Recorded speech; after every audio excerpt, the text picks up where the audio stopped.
about 4 years ago, I went to Europe. I went to Palestine or Israel, depending on how you see it. And I spent some time there, and I stayed in hostels. So you got to meet a lot of people there. People from Korea, Africa.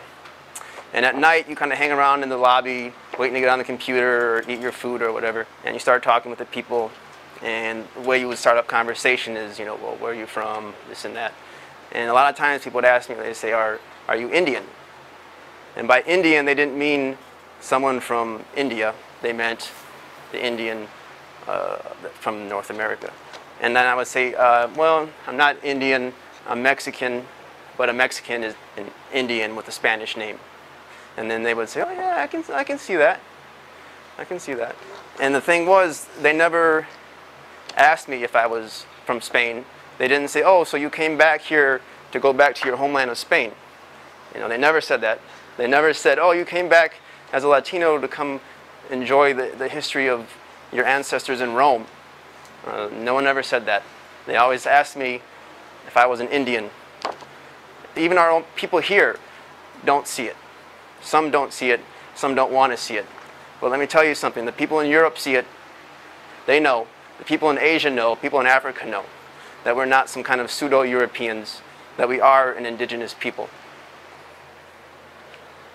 Which is kind of what's so disgusting when like hate groups like the Minutemen and Save Our State about 3 or 4 years ago, whenever it was, started attacking us as immigrants, as illegal immigrants on top of that.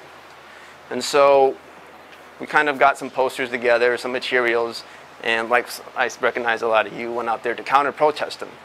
And one way that we counter-protested the Minutemen was to try to reframe the whole issue of immigration. It's like, okay, you want to talk about immigration? We'll talk about immigration, but not the way you want to talk about it. We'll talk about it how it is from 1492 forward, who the real immigrants are. And so that was kind of what our approach was to them, you know. They like to use the term amnesty and anchor babies as some kind of insult against us, when in fact they are the anchor babies. They came here, they stayed here. And that's just giving them the credit of saying that they're immigrants. Because are they really immigrants is the question. Now, when I was in Europe, let's just say I wanted to immigrate to Europe. So I go out into the countryside of France, find a little chateau, fields, and I'm like, oh, this is a nice place. I think I'll immigrate here, or emigrate here.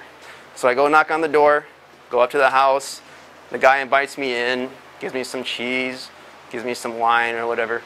And then, so I said, yeah, I think I'll stay here. So I kill him, bury him in the backyard. I decide to move in and sleep with his wife. You know, I drive his car. I spend his money. Am I an immigrant or am I a criminal? Criminal. That's what they did when they came here in 1492. They didn't come as immigrants.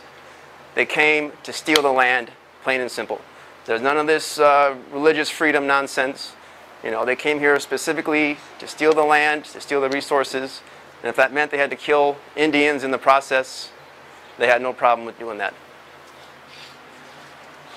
And I wasn't going to really talk about this, but I guess I'll just talk, because we were talking about identity earlier and about how this umbrella grouping of Hispanic and Latino doesn't really work, because one time, about 2 years ago, I was watching that show 30 Days with Morgan Spurlock, the show where Frank George was on there, the Minuteman, and he was going to go stay with an immigrant family. Okay, I don't know if you guys saw that or not, but it was disgusting. But you know, and the main thing that really caught my attention during that show was the family he was staying with, the young girl, was confused because Frank George, who was from Cuba, he spoke Spanish, but he hated illegal immigrants, and she thought that they were the same people. You know. So what part of Spain are you from, sir? I agree with you.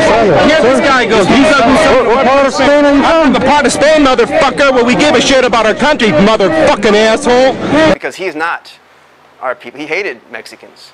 He hated Central Americans, and he'll tell you to your face, as anyone who's ever actually had the displeasure of speaking to him knows.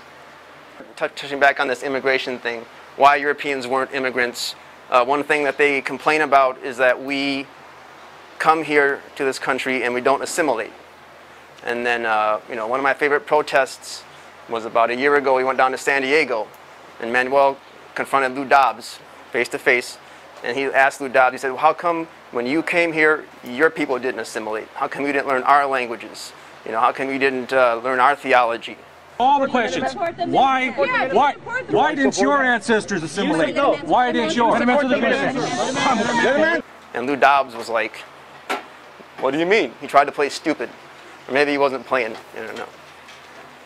So I'm just going to kind of wrap this up by, it was like I said, it was very brief, but when you start looking at this whole issue of immigration and migration, not in their terms, but in the terms of us having a 50,000 year, 30,000 year history on this land, of moving around without observing these European borders that are here now, you know that we have the right to migrate everywhere and anywhere on our continents. Nobody can tell us where we can and cannot go.